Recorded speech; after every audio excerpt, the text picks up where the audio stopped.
됐지만 몇 달 전이지만 창세기에는 큰 틀에서 보면은 이렇게 돌로 되어 있다. 창세기 1장에서 11장까지를 창세기 전반부 상이라고 할 수 있고, 거기는 인류 초기의 역사, 태고사 혹은 원역사라고 하는 굉장히 많은 아담으로 시작해갖고 이름 없는 수많은 사람들이 왔다가 가는 그런 것을 전반부 1장에서 11장까지 다루고, 그리고 후반부인 창세기 12장에서 50장까지 여기는 4대 족장, 이스라엘의 어떤 건국의 아버지라고 볼 수 있는 4명의 족장들의 역사, 족장사를 이렇게 다루는 것이 이제 전체 50장으로 구성되어 있는 창세기라고 볼 수가 있는데, 우리가 지난 3번에 걸쳐서는 1장에서 11장까지 태고사, 원역사에 대해서 살펴봤어요. 거기는 4개의 사건이 나온다. 그래서 창조, 타락, 홍수, 분산. 그러니까 전반부가 4개의 사건으로 구성되어 있다면 후반부도 비슷하게 운을 맞춰갖고 4인물, 4명의 족장, 아브라함, 이삭, 야곱, 요셉의 어떻게 보면 일대기를 다루고 있는 것이 이제 창세기다. 그래서 오늘 우리가 살펴볼 부분은 후반부의 첫 번째 아브라함의 기사에 대해서 한번 살펴보자. 그 전에 후반부가 어떻게 이제 이루어졌는지 대충 한번 살펴보겠습니다. 창세기 후반부의 구조를 보면 이렇게 기억하시면 되겠어요. 족장은 아이야요, 이렇게 앞자를 땄어요. 아이야요.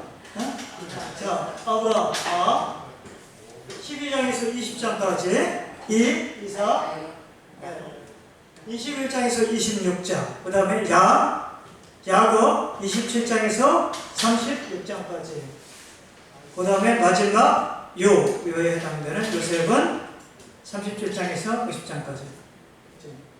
앞장만 그냥 따서 우리가 뭐 다 알지만 한번 기억하기가 괜찮죠? 아이야요. 족장은 아이야요.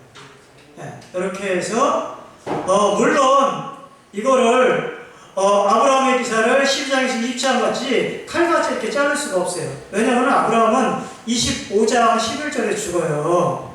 그리고 21장부터는 또 이삭이 태어나요. 그러니까 아브라함과 이삭의 기사가 중첩되는 부분이 있기 때문에 여기까지가 아브라함이다, 여기까지가 이삭이다, 이것은 편의상 그렇게 나누면 되는 거예요. 물론 그 이삭과 야곱도 같이 중첩되는 부분이 있고요, 야곱과 요셉도 중첩되는 부분이 있지만 대략적으로 아브라함을 여기서 집중적으로 다룬다 라고 하는 것을 20장까지 끊어도 무난하겠다. 25장까지 끊으면 이삭 부분이 25장 조금하고 26장 이렇게 짧은 부분이 균형이 안 맞기 때문에 일부러 20장까지 한번 끊어봤어요. 21장의 이삭의 탄생부터는 아브라함이 중요한 사건도 있지만 우리가 잘 알다시피 창세기 22장 아브라함의 아들을 번제로 드리는 사건 굉장히 중요한 사건이지만 그것도 이삭의 기사를 그냥 같이 한번 묻어봤고 한번 살펴보겠습니다. 그래서 한 4번 정도 기억됩니다. 그래서 오늘은 아브라함의 기사를 집중적으로 다루는데 분량이 참 많아요. 12장에서 20장까지 하면은 우리가 이렇게 많이 해봐야 한 30분에서 한 40분 하는 건데 그거를 어떻게 한 10장을 꼼꼼하게 40분 만에 할 수 있겠어요. 한 장도 그렇게 제대로 꼼꼼하게 하면은 할 수가 없죠. 그러니까 아브라함의 어떤 자세한 것보다 아브라함의 굵직굵직한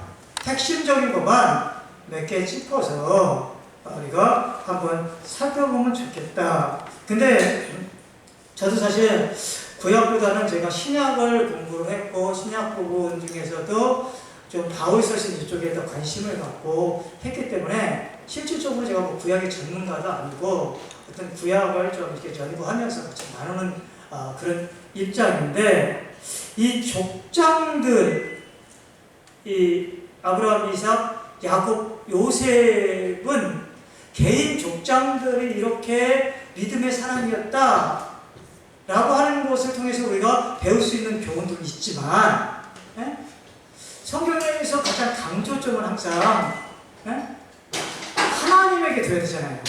그렇죠? 인간이 위대하다 이런 것보다는 하나님이 위대하신 분이고, 인간은 부족한데 그 위대하신 하나님께서 부족한 인간들을 정말 믿음의 사람으로 이렇게 연단시키고 훈련시켜서 그 경지까지 오게 하신 하나님을 찬양하는 것이, 그게 어떻게 보면은 우리 개혁주의의 가장 핵심적인 사상이잖아요.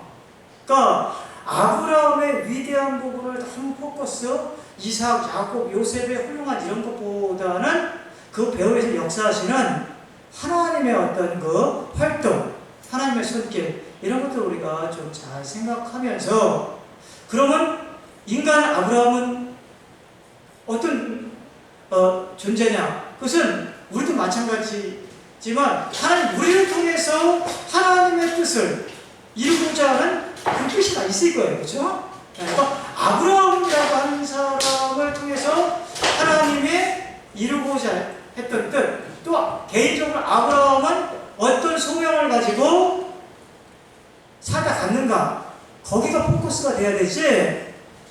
특히 뭐 요셉 같은 경우를 젊은이들, 청소년들, 어린아이들한테 얘기할 때는 꼭 요셉은 꿈을 그거 뭐 비전을 해갖고선 그렇게 막 꿈을 가지고선 열심히 노력했던 결국은 총리가 된 거 아니냐, 훌륭한 사람이 돼갖고 성공한 사람이, 이거는 어떻게 보면은 세상적인 논리가 많이 작용된 거고, 그것이 아니라 요셉이라고 하는 사람을 통해서 하나님은 어떤 일을 하고 싶은 것인지, 요셉은 어떤 소명을 갖고 있었던 것인지, 거기에 이제 포커스를 맞추는 게 중요하다는 거예요.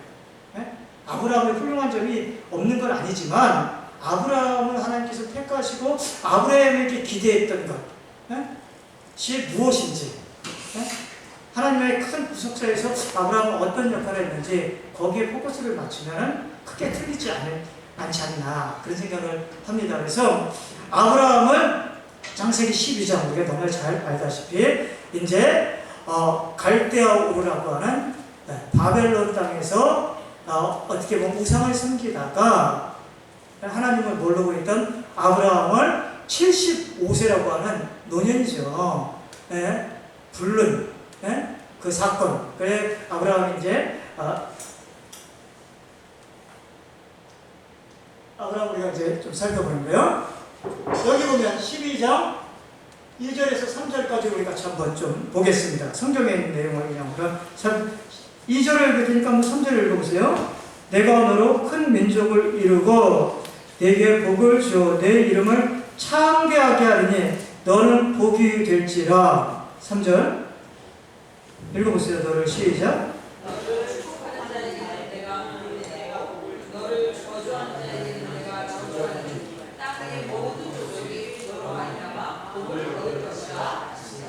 예, 저는 이 2절과 3절이 아브라함에게 주신 하나님의 어떤 사명 혹은 소명이라고 봅니다.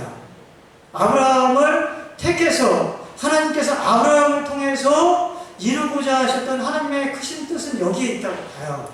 그러니까 개인적으로 그냥 아브라함을 창대해갖고 아브라함을 복을 줘서 아브라함을 거부가 되고 세상 말로 아브라함이 잘 먹고 잘 산다, 이것은 아브라함 개인에게는 뭐 그게 해당이 될 수는 있겠지만 그럼 우리하고 아무 상관이 없는 거거든요. 사실 아브라함이 잘 먹고 잘 살고 그 구약에 2,000~3,000년 뭐 더 되겠죠. 그 고대에 살던 우리와 무슨 상관이 있겠어요 사실.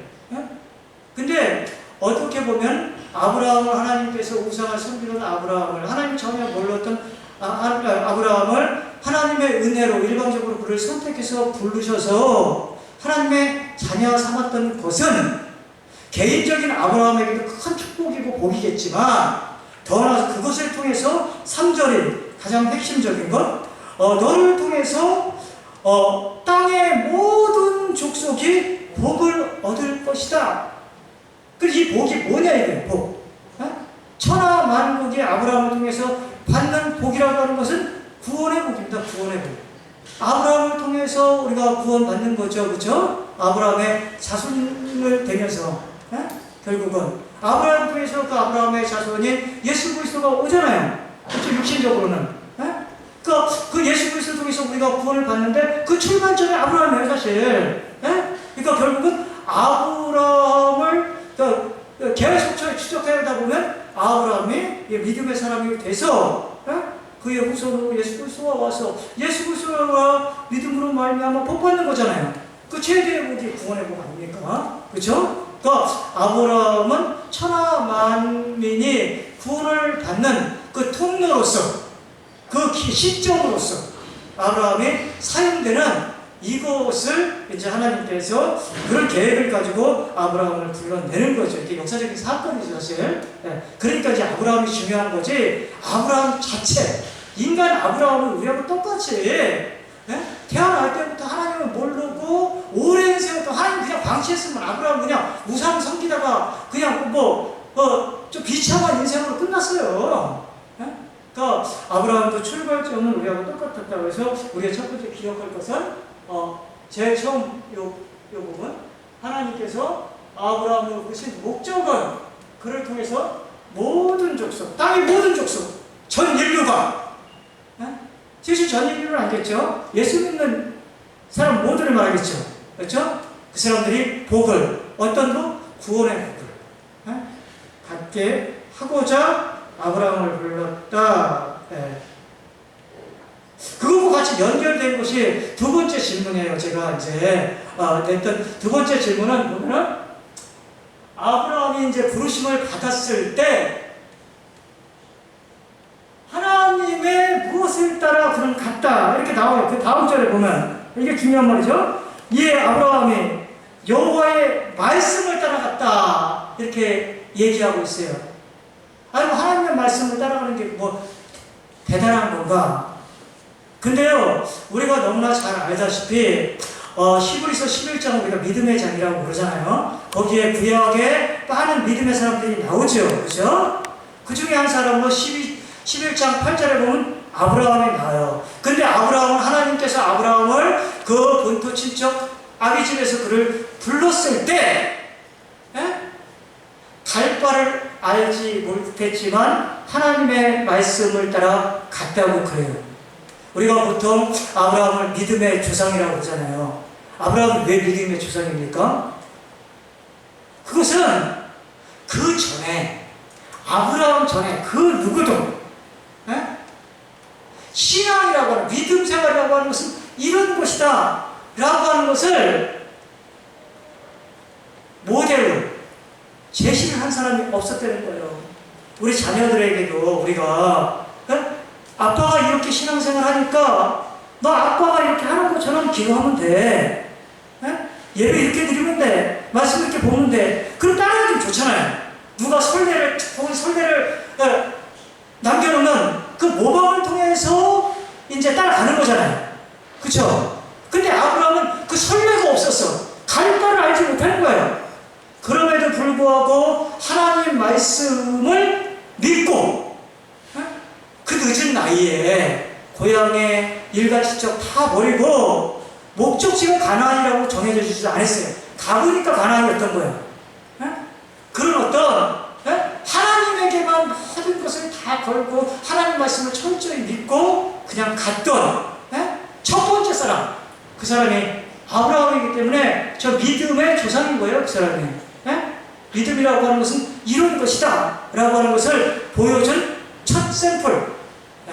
그러니까 이삭은 아브라함보다 더 쉽게 신앙생활할 수 있는 거예요. 사실 야곱은 또 이삭을 보고 하면 되는 거고, 설례가 없을 때 얼마나 시행착오가 많겠어요. 그럼에도 불구하고 아브라함이 참 훌륭한 모습이 많은 거예요. 우리가 봤을 때 부족하지 막 이렇게 생각할지 몰라도 아무도 가지 않던 길을 아브라함은 갔기 때문에 자충우돌 할 수밖에 없는 아브라함이었어요. 그래서 우리가 굉장히 중요한 말 중에 하나가 여호와의 말씀을 따라갔다. 그 말이 굉장히 되게 중요한 말씀이라고 생각을 합니다.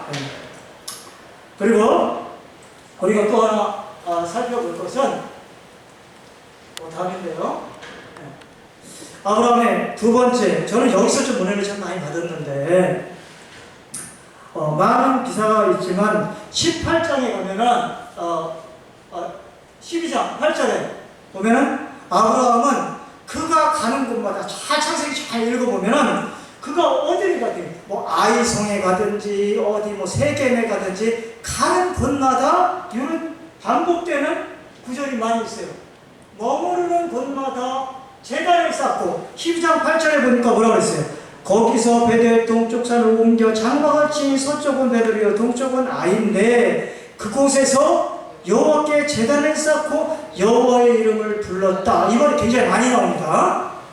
3장 4절에도 또 다른 곳에 갔더니 거기도 제단을 쌓고 여호와의 이름을 불렀다. 이렇게 얘기해요. 구약에서는 제가 찾아보니까요, 여호와의 이름을 부르면서 믿음의 사람들, 아브라함을 비롯해서 많은 사람들이 여호와의 이름을 부를 때는 세 가지 경우 보통 여호와의 이름을 불러요. 첫 번째 보니까 여기처럼 여호와의 이름을 불렀다고 해서 여호와의 이름을 부르고 아마 예배를 드렸던 것 같아요. 제사, 예배. 이럴 때 여호와의 이름을 부른다. 그런 얘기가 있고요. 또 시편 같은 데 보면은 여호와의 이름을 부르며 기도했다고 그랬어요. 우리가 하나님의 이름을 부르면서 기도하잖아요. 그렇죠? 하나님 아버지 하면서 우리가 기도하듯이. 또 시편에 또 보면 여호와의 이름을 부르면서 감사했다고 나와 있어요. 근데 창세기에서는 아마 여호와의 이름을 부르면서 뭐 찬양을 할 수도 있고 감사를 기도도 할 수 있는데 아마 예배를 드렸던 것 같아요. 예배. 그러니까 아브라함은 가는 곳마다 예배를 드렸던 하나님 중심주의. 우리가 좀 많이 쓰는 말로 신본주의. 그런 하나님 앞에서 살고자 하는 그런 어떤 마음. 이런 것들이 있지 않았나. 욥기 같은 데도 보면 욥기 1장에 욥은 완전한 사람이라고 하면서 그가 굉장히 예배를 잘 드리고 하는 이런 모습들 철저히 하나님 중심주의로 살았던 이랬던 신앙의 어떤 사람들의 공통점은 늘 여호와의 이름을 부르면서 예배하고 뭐 그게 기도일 수도 있고 감사할 수도 있고 하여튼 그런 모습들이 굉장히 아브라함을 통해서 우리가 또 교훈을 받아야 될 부분 중에 하나가 아니겠는가. 그걸 좀 또 볼 수가 있겠고요. 그 다음에 우리에게 너무나 잘 아는 기사죠. 창세기 18장에 보면은 아브라함이 조카 롯이 이제 처음에는 아브라함을 따라서 가나안에 같이 왔지만 13장에 보면은 이제 아브라함이 하나님의 축복을 받고 아브라함의 어떤 치는 소떼와 양떼 이런 것이 많아지고 롯도 아브라함의 축복을 같이 또 공유해서 롯도 자기 어떤 재산과 짐승들이 많아지니까 오히려 그게 다툼의 소지가 돼갖고 서로 이렇게 분가하는 장면이 나오잖아요. 그래서 롯이 소돔 땅을 선택을 했어요. 거기에 보니까 굉장히 좀 자기가 가서 살기에 좋은 환경이다 이렇게 생각을 해갖고서 소돔 땅으로 갔죠. 그렇죠? 근데 알고 봤더니 어떤 문제가 있었어요. 그러니까 여기서도 우리가 교훈을 하나 깨달을 수 있는 건데, 좋은 환경이라고 하는 것의 궁극적인 것은 사람이 좋아야지 좋은 환경이지 외적인 환경이 좋다고 좋은 게 아니라는 거죠. 그렇죠? 우리가 직장 생활을 하더라도 직장 생활이 정말로 좋은 것은 좋은 사람이 있으면 좋은 거잖아요. 교회도 좋은 교회가 어떤 교회가 있어요? 아무리 화려한 건물을 가지고 있고 해도 그 구성원들이 좋아야지 좋은 거지. 가봤더니 외적 환경이 좋은 줄 알았더니 사람들이 다 악하고 죄를 그냥 밥 먹듯이 짓는 사람들, 죄의식도 없는, 그래서 결국은 하나님께서 그들을 더 이상 용납하지 않고 쟤들은 안 되겠다. 이제 성도가 이제 안 되겠다. 그래갖고 하나님이 직접 심판으로 오시는 사건이 창세기 18장 사건이잖아요. 그때 천사를 가장해갖고 하나님께서 같이 오셨어요. 오셨는데 아브라함에게는 그 비밀을 알려주는 사건이 나오는 18장에. 그래갖고 내가 온 목적이 뭐냐, 이 소돔성이 너무나 죄가 아주 들끓어갖고 여기를 심판해야 되겠다. 근데 그때 아브라함이 생각났던 것이 자기 조카 롯이 생각났잖아요. 그래갖고 우리는 보통 그것을 중보 기도라고 합니다. 50명에서 10명까지 의인 50명만 있으면, 의인이 죄인들이 있다고 해서 의인까지 보여주는 것은 하나님의 공의에는 문제가 있는 거 아닙니까? 하나님 공의로우신 하나님이라고 하시지 않습니까? 그러면서 계속해갖고 10명까지 몇 번 하나님 앞에 간청을 합니까? 이거 어렵더라고요. 제가 예전에 삼일교회에 청년들 한 1000명 정도 제주도로 우리가 수련회 갔었거든요. 근데 그때 저녁 때 오전에는 선교하고 전도를 했는데 저녁 때는 성경 취재를 했어요. 1000명을 모아놓고 막 성경 취재를 했는데 저희가 꼴찌하고 있었거든요. 그래갖고 자존심이 상하는 거야. 가만히 있는데 막 꼴찌하고 있는데 그래서 막판 뒤집기 문제를 냈어요. 근데 이거야 이거 500점짜리 이거 한 번에 끝나. 꼴찌가 1등 되는 역전에 몇 번 했을 것 같아요. 어렵죠? 제가 마셨거든요. 그래요. 제가 그때 뭐 하나 탔어. 그러면서 정신대 신대원생으로 유일하게 저 하나밖에 없었어요. 그러니까 자존심이 상하는 거야. 그래갖고 이걸 맞을까 말까 하다가 6번을 했어요. 6번. 그러니까 뭐 별것도 아니지만 한두 번도 아니고 6번을 했다. 6번 뭐 중보기도 할 수 있지. 저 같으면 안 했을 것 같아요. 롯이 우리가 세상 말로 아주 노매너잖아요. 노매너. 아주 진짜 배은망덕한 사람이잖아요. 아브라함이 자기 조카가 롯이 자기 조카였잖아요. 아버지가 일찍 죽었잖아요. 그래갖고 롯을 데리고 가갖고 동자라 부자가 됐잖아요. 그러면 나이를 보나 자기 아버지 꼴 부리고 고아 같은 자기를 그렇게 도와줬으면은 자기가 고개를 숙이고 잘못했다고 이렇게 사과를 해도 될까 말까 한데 자기가 오히려 더 좋은 데를 선택하고 떡하니 갔잖아요. 그러면 이놈 이때 한번 큰 골탕 당해봐라. 그게 인지상정인데 한 번도 아니고 6번을 아브라함이 기도하는 얼마나 성숙된 자세입니까 사실.